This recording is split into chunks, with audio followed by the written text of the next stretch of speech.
Hello বন্ধুরা, আমরা চলে গেছিলাম স্যারের বাড়িতে খাওয়া দাওয়া করতে। আমরা ভালো মানুষ তার জন্য শুধু হাতে যাইনি, আমরা নিয়ে গেছিলাম একটা স্যারের জন্য ছোট্ট উপহার। সেটাতে কি ছিল চলো দেখে নিই। ছিল একটা সুন্দর একটা কাপ। স্যারকে দেওয়ার আগে আমরা নিজেরাই খুলে দেখে নিয়েছি। স্যারের ম্যাম ফটো দেওয়া ছিল আর এই সাইডে ছিল হ্যাপি টিচারদের লেখা। তো সেটা নিয়ে আমরা এখন চলে যাব। সুন্দর করে প্যাকিং করে নিয়েছি। প্যাকিং করাতে আমাদের কাছে আবার 10 টাকা নিয়েছি, বড্ড কষ্ট। যাই হোক, তো আমরা সুন্দর করে প্যাকিং করে আমরা ছোটো ছোটো পায়ে গুটি গুটি পায়ে হেঁটে হেঁটে আমরা চলে যাচ্ছি এখন দাঁড়াবে ক্লাব, মানে আমাদের সেন্টারে।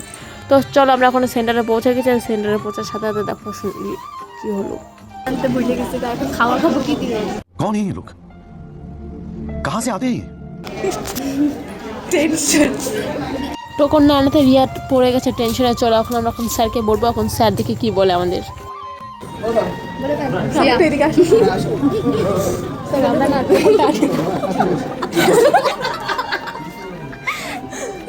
কিছু হয় না, আমাদের প্রবলেম সলভ করে আমরা ভিতরে বাইরে চলে এসেছি। বাইরে এসে এখানে দেখছি ভালোবাসা চলছে। তো ওগুলো আমরা ইগনোর করে দিয়ে আমরা শুরু করে দিলাম ঢং করা। আর আমি রাস্তার মধ্যে শুরু করে দিয়েছি হাঁটাহাঁটি, মানে মাঝখানে দিয়ে। আর সেখানে একটা কাকু আমাকে বকা দিয়ে দিল, বলো সরো রাস্তা থেকে, মাঝখানে হেঁটো না। রিয়া আর ডিম্পা ভিতরে আসার সাথে শুরু করে দিয়েছে মানুষের নামে নিন্দাগিরি। তো ওরা নিন্দা করতে করতে হাঁপসে গিয়ে বসে বসে ফোন দেখছে। আর এখানে যতজন এসেছিলো সবাই দেখি ফোনই দেখতে বসেছে। আর এখানে আমাদের কম্পিউটারকে এমন করে শুয়ে রেখে, এইদিকে আর এক দিদি আমাদের এখানে গান করছিল, খুব সুন্দর গান করছো। আর দিদির গান শুনে রিয়া হয়ে গেছে মুগ্ধ। এমন মুগ্ধ হয়েছে রিয়াকে দেখে, রিম্পা এমন ভাবে হাসছে আমি ভেবেছি ভূত ধরেছে।